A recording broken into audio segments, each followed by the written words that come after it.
Hindus का agenda कह लो, Indians का कह लो, अगेंस्ट मुस्लिम्स या अगेंस्ट इस्लाम, इस तरह की चीजें। आपके पॉइंट ऑफ व्यू में, बीइंग अ मुस्लिम, आप एक इंडियन भी हैं, आप इसके बारे में क्या राय रखती हैं और आपका क्या point of view? The dirty truth of Muslims.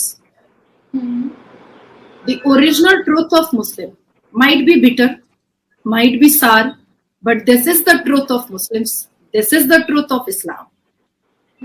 देखिए, आपके ही पाकिस्तान की एक एंकर है जिनको मौलाना मोहम्मद साजिद रशीदी ने कहा था कि 72 हूरे मर्दों को आसमान पर मिलेंगी जो वर्जिन होंगी, वर्जिन होंगी, जिनकी वर्जिनिटी ब्रेक नहीं हुई होगी।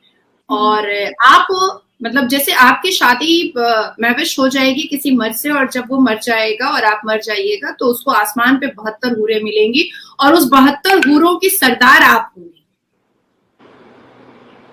देखिए, हदियत जो है ना, अब मैं थोड़ा सही से बताती हूँ आपको कि हदियत, ये कुरान नहीं कह रहा है 72 हूरों के बारे में। कुरान ने इस 72 हूरों के बारे में कुछ नहीं कहा है। हमारी जो किताब है, जो रमजान में लैलतुल कद्र में जो नाजिल हुई थी, जिस 30 पारे पर इस पूरे इस्लाम को चलना चाहिए, जिस 30 पारे पर इस दुनिया के सारे मुसलमान को चलना चाहिए, जिस 30 पारे को अभी कुछ दिन पहले क्राउन प्रिंस सऊदी अरबिया ने कहा है कि वो सिर्फ 30 पारे को मानेंगे, उस 30 पारे के बियॉन्ड जा करके हमारे हिंदुस्तान में नहीं बल्कि कई देश में ऐसे मौलाना, और खास करके पाकिस्तान में ऐसे मौलाना हैं जिन्होंने बहुत कुछ मोल्ड करके रखा हुआ है। हमारा कुरान 72 हूरों का जिक्र नहीं कर रहा है, पर हदियत जो है ना वो 72 हूरों का जिक्र करता है और कहता है कि पैराडाइज मतलब जन्नत में मर्दों को 72 हूरें मिलेंगी जो वर्जिन होंगी और जिसको आप इटर्नल और फिजिकल सेटिस्फैक्शन के लिए रख सकते हैं, और जो बीवियां होंगी वो उस 72 हूरों की सरदार होंगी, मतलब इटर्नल और फिजिकल सेटिस्फैक्शन कराने के लिए हम अपने शौहर के पास एक एक हूर करके भेजेंगे। मतलब वो पैराडाइज नहीं है, वो जन्नत नहीं है, वो चकला खुल गया है, वो प्रोस्टिट्यूट एरिया खुल गया है। क्योंकि जन्नत को जिस तरीके से हमने डिस्क्राइब कुरान में पढ़ा, हमने जो कुरान में सीखा, हमारे बड़े बुजुर्गों से जो हमने सीखा कि जन्नत क्या होता है, जन्नत के बारे में सुन करके बच्चे से बच्चा झूठ बोलना बंद कर देता है, गलतियां करना बंद कर देता है कि हम मरेंगे तो हमको जहन्नुम के आग में जलाया जाएगा अगर हम झूठ कहेंगे, हम गलत करेंगे, किसी के दिल को दुखाएंगे, किसी का माल दौलत लूटेंगे तो हमको जहन्नुम में आग में जलाया जाएगा, और अगर हम ऐसा नहीं करेंगे तो हमको जन्नत भेजा जाएगा। लेकिन ये मौलवी मुल्लाओं ने जन्नत को चकला बना दिया है, प्रोस्टिट्यूट का एरिया बना दिया है। मतलब मेरा शौहर मरेगा और मैं मर जाऊंगी तो मैं उस 72 प्रोस्टिट्यूट की मैं सरदारनी हो जाऊंगी और मैं अपने शौहर को एक एक करके उसको बिस्तर गर्म करने का सामान दूंगी। मैंने पहले ही कह दिया कि बहुत बिटर ट्रूथ है, बहुत अगली ट्रूथ है, बहुत डर्टी ट्रूथ है, पर अभी इसी तरीके से मैंने नाम लिया है मौलाना मोहम्मद साजिद रशीदी, आपके ही पाकिस्तान की एंकर को उन्होंने ये बात कहा था कि आप जन्नत में उन 72 हूरों की सरदारनी हो जाएंगी, और उन्होंने कहा भी था कि तो मैं क्यों हो जाऊंगी, तो उन्होंने कहा कि आप भेजेंगी इन हूरों को अपने खाविंद के पास, मतलब अपने शौहर के पास। ये आपके पाकिस्तान का ही मैं बता रही हूँ। जो वो हिंदुस्तान में गंद की उल्टियां करते हैं, मुंह से गू का उल्टी करते हैं, वो तो है ही, क्योंकि हिंदुस्तान में जितने भी मुस्लिम कम्युनिटी हैं उसमें 80% जो हैं वो टेररिज्म माइंड के हैं। देखिए, कोई भी मुल्ला मौलवी बलात्कारी मुसलमान को कभी भी नेगेटिव नहीं बोलता है, कोई भी मुल्ला मौलवी जो मर्द तलाक देता है उसको नेगेटिव नहीं बोलता है। आज देखिए फिर से जैसे द कश्मीर फाइल में एक बिटर ट्रुथ दिखाया गया, द केरला स्टोरी में मुस्लिम कम्युनिटी का एक अगली ट्रुथ दिखाया गया, मुसलमान मर्दों का एक सही चेहरा दिखाया गया, तो सबको बहुत प्रॉब्लम हो गया। उसी तरीके से 72 हूरों में मुस्लिम कम्युनिटी का एक असली चेहरा दिखाया जा रहा है, तो लोगों को बड़ी तकलीफ हो रही है। पर मेरा कहना है कि भाई, जब बॉलीवुड में मुसलमान एक्टर जब टेररिस्ट बनते हैं या हिंदू एक्टर जब टेररिस्ट बनते हैं और वो अपना मुसलमान नाम रखते हैं, तब ये मुसलमान मौलवी मुल्ला और ये लुंगी टोपी वाले दाढ़ी वाले जो लुंगी के अंदर चड्डी नहीं पहनते हैं वो वाले, इनकी मत मारी जाती है। तब ये सामने क्यों नहीं आते? तब तो बड़ा कूद कूद करके फिल्म देखने के लिए जाते हैं। आप देखिए बहुत पुराने पिछले में चले जाइए, तब आपकी उम्र भी बहुत कम होगी और मेरी भी उम्र बहुत कम होगी। बहुत पहले मूवी आई थी मैचेस, जिसमें 4 लड़के सिचुएशन के आधार पर कश्मीर में उन्होंने टेररिज्म एक्सेप्ट कर लिया था, पर चारों मुसलमान थे। मुसलमान आइडेंटिफिकेशन दिखाया गया। उसके बाद मूवी आई थी फिजा, जिसमें ऋतिक रोशन एक मुसलमान लड़का था और मिसगाइड और मिसअंडरस्टूड होने की वजह से वो टेररिस्ट बन गया था। उसके बाद फिर आई थी आमिर खान की फना, जिसमें वो टेररिस्ट बना था और वो मुसलमान बना था, इवन ताबीज वाबीज भी पहनता था, जो हमारे कुरान ने ताबीज का कोई मसला ही नहीं दिया है। उसके बाद फिर सैफ अली पटौदी परिवार के नवाब साहब की फिल्म आई थी उनकी अपनी बीवी के साथ, करीना कपूर के साथ, कुर्बान, जिसमें वो टेररिस्ट बने थे और पूरा फैमिली जो था वो मुसलमान था।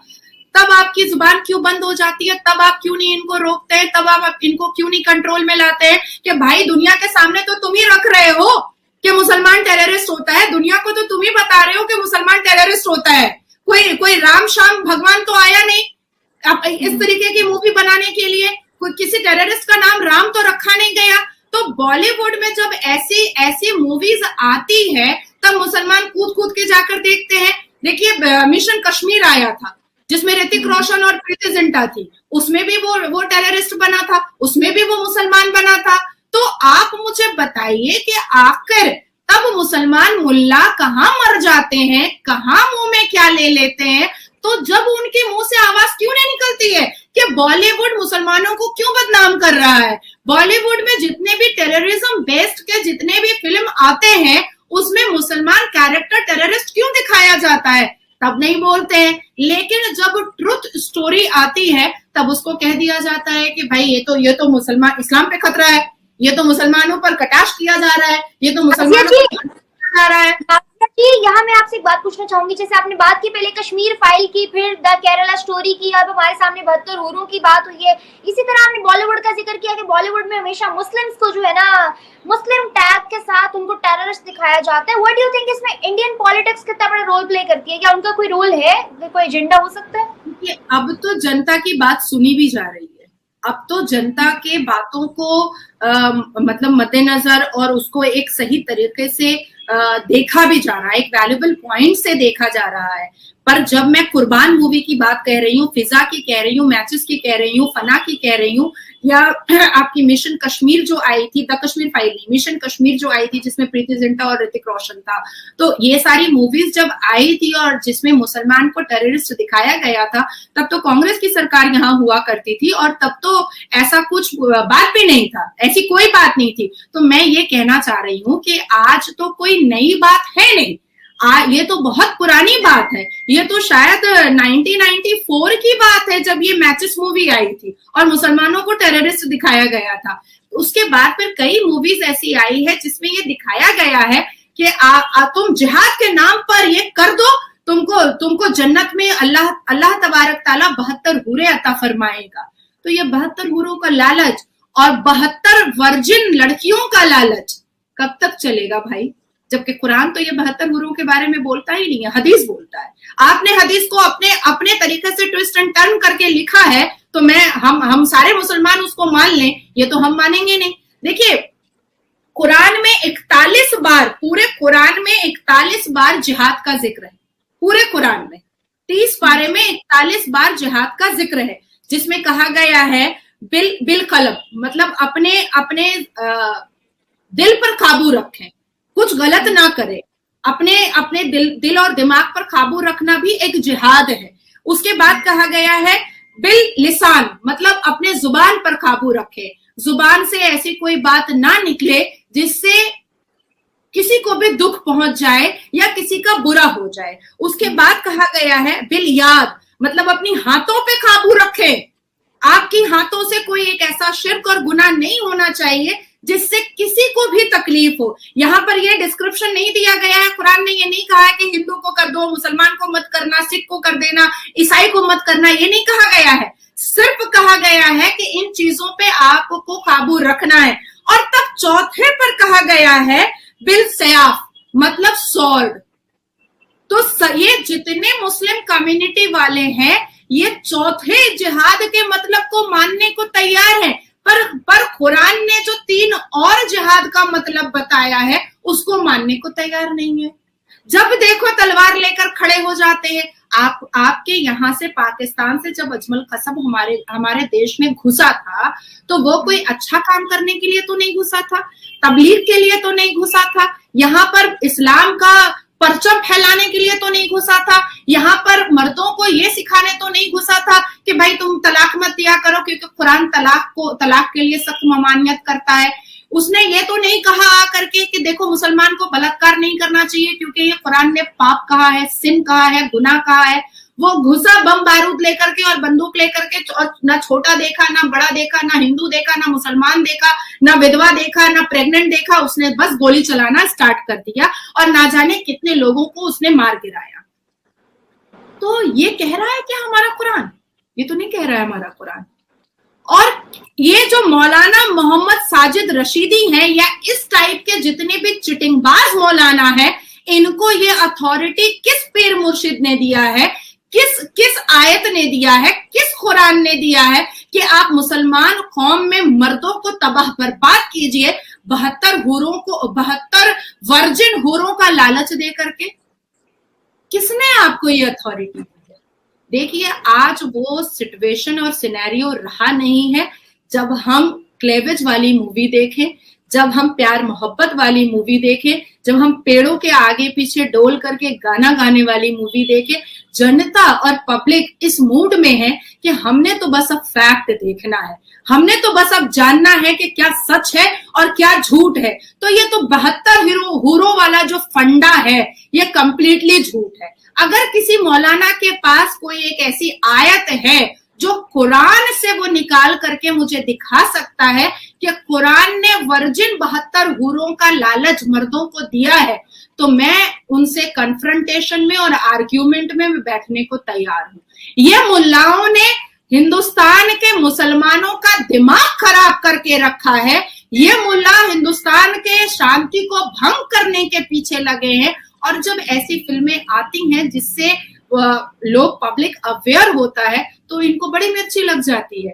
द केरला स्टोरी में अगर ये बताया गया है कि हिंदू लड़कियां थोड़ा सा परहेज करें, मुसलमान लड़कों से थोड़ा परे रहें, तो क्या गुनाह हो गया, क्या पाप हो गया है?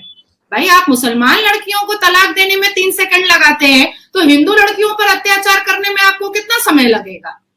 कुछ भी समय नहीं लगेगा।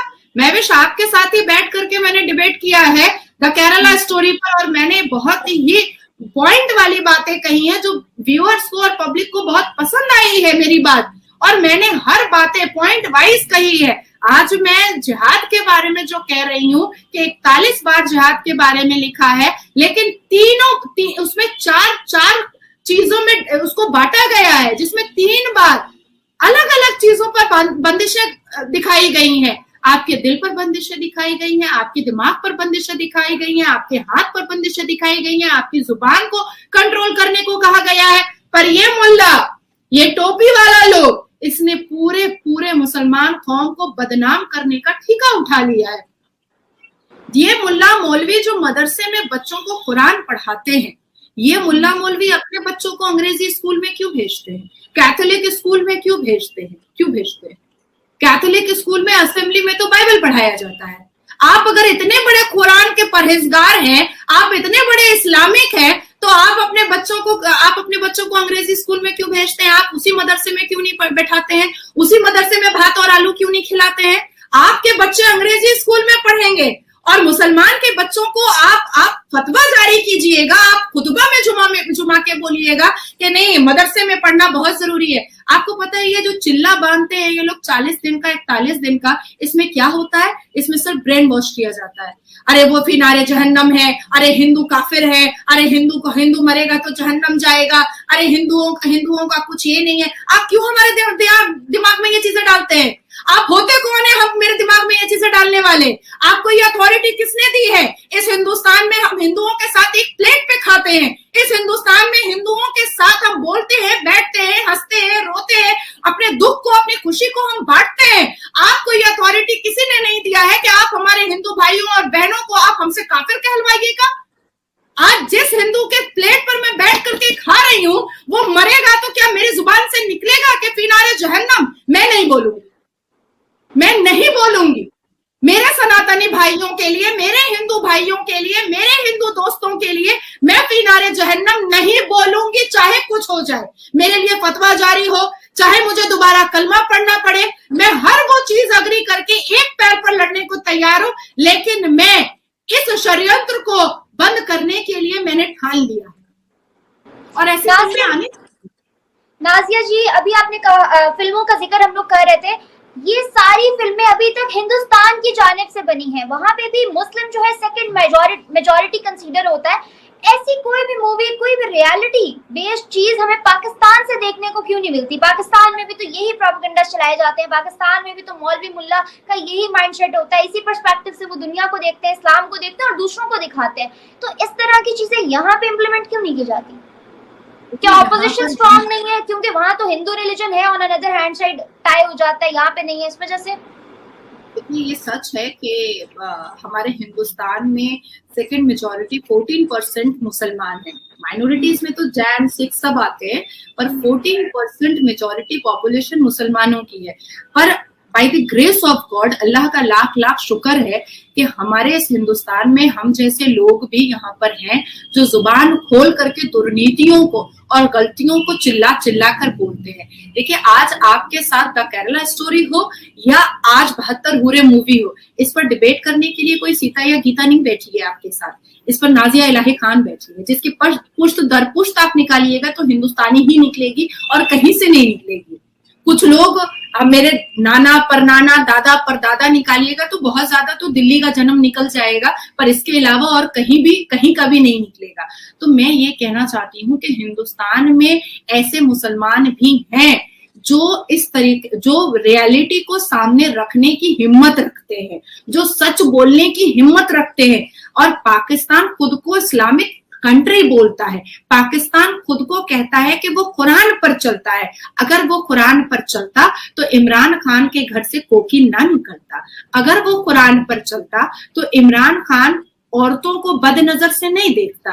अगर पाकिस्तान कुरान पर चलता तो जो हिंदू पाकिस्तान के वहां पर शांति से रह रहे हैं उसको घर से निकालकर मारा पीटा नहीं जाता। अगर पाकिस्तान वाकई में 30 पारे पर चलता तो वहां पर मंदिरें नहीं तोड़ी जाती। अगर पाकिस्तान वाकई में कुरान पर चलता तो आप जैसे मुसलमान इंटेलिजेंट लड़कियों को दंगों में घर के अंदर बंद नहीं होना पड़ता, क्योंकि आपके तो ये भाई है, आपके तो ये चाचा नाना है, सबके सब मुसलमान हैं।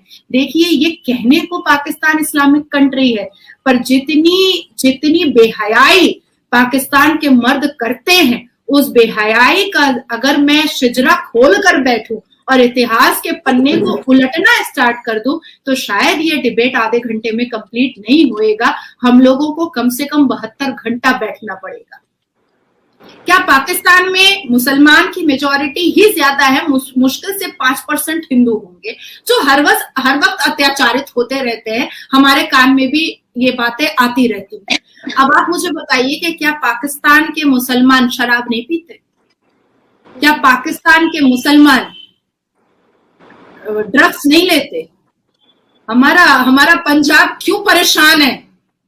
आपके पाकिस्तान का बॉर्डर है और वहां से ड्रग्स आता रहता है, इसलिए हमारा पंजाब परेशान है। आपके पाकिस्तान में 4 शादियां धड़ल्ले से होती हैं, कोई ना करने वाला नहीं है, कोई रोकने वाला नहीं है। हमारे हिंदुस्तान में 4 शादी के लिए नाजिया इलाही खान ने बैन करने के लिए आवाज उठाया। हमारे हिंदुस्तान में जब तलाक ज्यादा सर पे चढ़ने लगा और मेरी उम्र हुई, मेरी मैच्योरिटी हुई, तो मैंने 2017 में सुप्रीम कोर्ट में जाकर चिल्लाया और सारे डिबेट्स पर बैठकर कहा कि मैं नहीं होने दूंगी तलाक।